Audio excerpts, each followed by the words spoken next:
Kamera amatir merekam detik-detik sebuah rumah berlantai 2 ambruk setelah tergerus aliran sungai Ciliwung di pemukiman warga Tanjung Lengkong, Bidara Cina, Jatinegara, Jakarta Timur.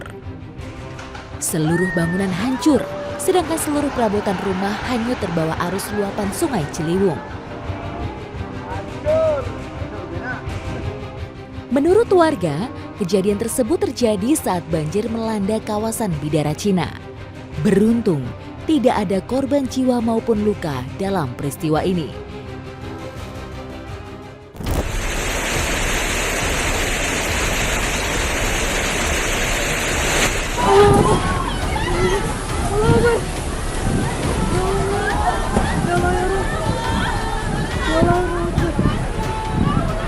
Kepanikan langsung terjadi saat angin puting beliung menerjang kawasan desa Kajarharjo, Banyuwangi, Jawa Timur. Terjangan angin yang cukup kuat membuat tenda hajatan nyaris roboh. Tamu undangan yang panik langsung berlarian keluar tenda untuk menyelamatkan diri. Sejumlah warga juga tampak menahan tenda agar tidak terbang diterjang angin puting beliung. Tidak hanya di kawasan ini, puting beliung disertai hujan lebat juga melanda sejumlah wilayah lain di Banyuwangi bagian selatan. Data tim BPBD Banyuwangi, ada puluhan rumah warga di 6 kecamatan yang mengalami kerusakan diterjang angin. Selain itu, sejumlah pohon juga tumbang. Beruntung, tidak ada korban jiwa dalam peristiwa ini.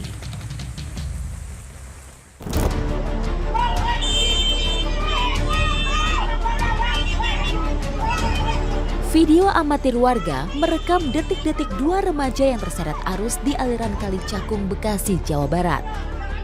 Beruntung salah satu remaja bisa berenang ke tepi sungai, sedangkan remaja lainnya hilang terseret arus. Saat kejadian, Kali Cakung sedang banjir akibat hujan deras yang mengguyur Bekasi. Setelah melakukan pencarian selama 3 hari, petugas gabungan BPBD Kota Bekasi dan tim Basarnas serta tim SAR Relawan Kota Bekasi akhirnya menemukan jasad Muhammad Lukman Nasir, remaja 12 tahun yang hilang terseret arus. Jasad korban ditemukan tersangkut di ranting kayu sejauh 2 km dari tempat kejadian semula. Usai ditemukan, jasad korban dibawa ke rumah duka di Kampung Kota Baru, Bekasi Barat.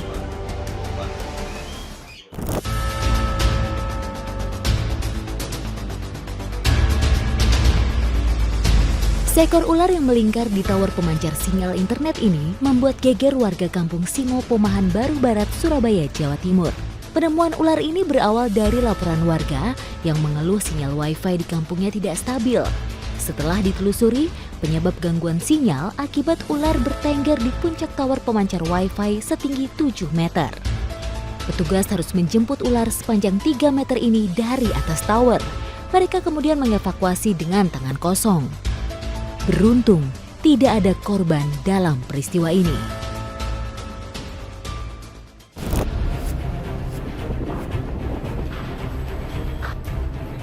Seorang warga desa Sukadamai, Kecamatan Mestong, Kabupaten Muaro Jambi, Jambi, luka parah usai diserang oleh beruang liar di kebun karet miliknya.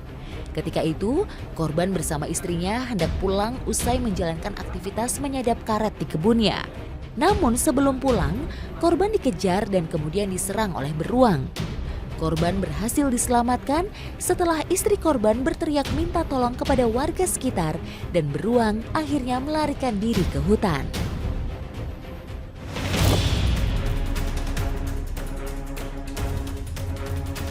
Dua warga Aceh Selatan diterkam harimau Sumatera saat melakukan aktivitas di dalam hutan pegunungan Sampali, Kluwet Tengah. Kedua korban yang merupakan ayah dan anak ini mengalami luka serius di bagian kepala dan kaki.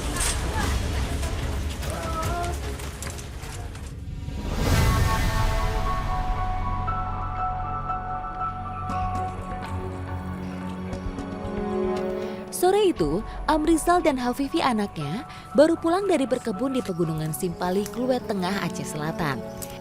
Sama seperti kebanyakan tetangganya saat berkebun, ayah dan anak ini tidak pulang ke rumah, melainkan ke gubuk yang berada di tengah kebun. Sudah hampir 2 minggu ayah dan anak ini menginap di tengah lebatnya hutan Aceh.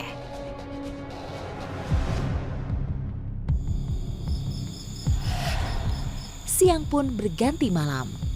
Karena capek setelah bekerja sedari pagi, tak banyak aktivitas yang dilakukan pada malam hari. Kedua orang ini pun bergegas untuk istirahat. Tak ada firasat apapun pada hari itu. Ayah dan anak ini tidur cukup nyenyak. Waktu menunjukkan pukul 2 dini hari. Tanpa disadari, dari kejauhan ada yang sedang memantau keberadaan Amrizal dan Hafifi. Tiba-tiba, kejadian naas itu pun terjadi. Pak, lagi itu Pak. Posisinya kita nggak tahu juga ya, sama-sama terkejut juga sama itu, sama harimaunya. Ya, kita nggak tahu.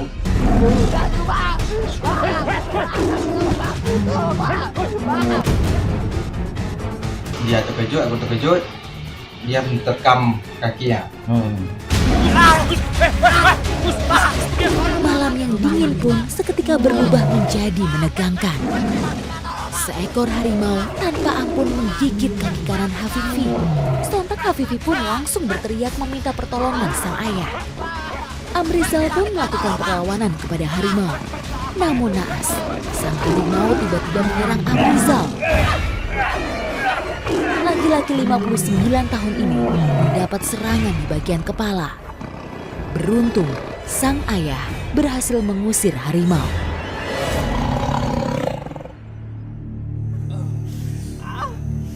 Alhamdulillah, nyawa Hafifi dan Amrizal akhirnya selamat.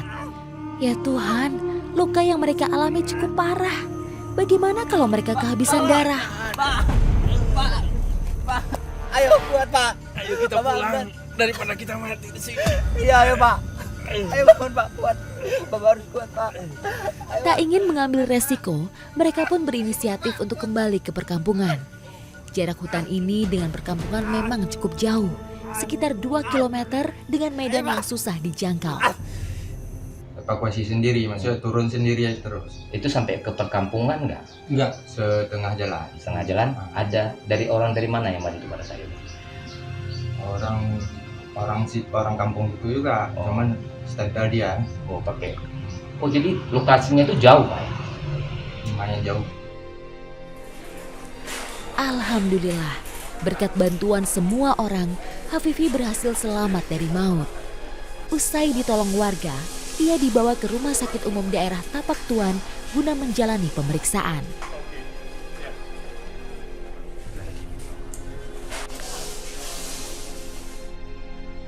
Namun Hafifi belum bisa berjalan dengan normal, selain lukanya masih belum sembuh. Laki-laki 29 tahun ini juga mengalami patah tulang kaki. Mereka berharap pemerintah bisa mencarikan sumber mata pencaharian baru. Tapi kalau sekarang saat ini, saya nggak mungkin. Memang takut, memang trauma gelisah. Makanya kami nggak rencana lagi ke gunung ataupun berkebun.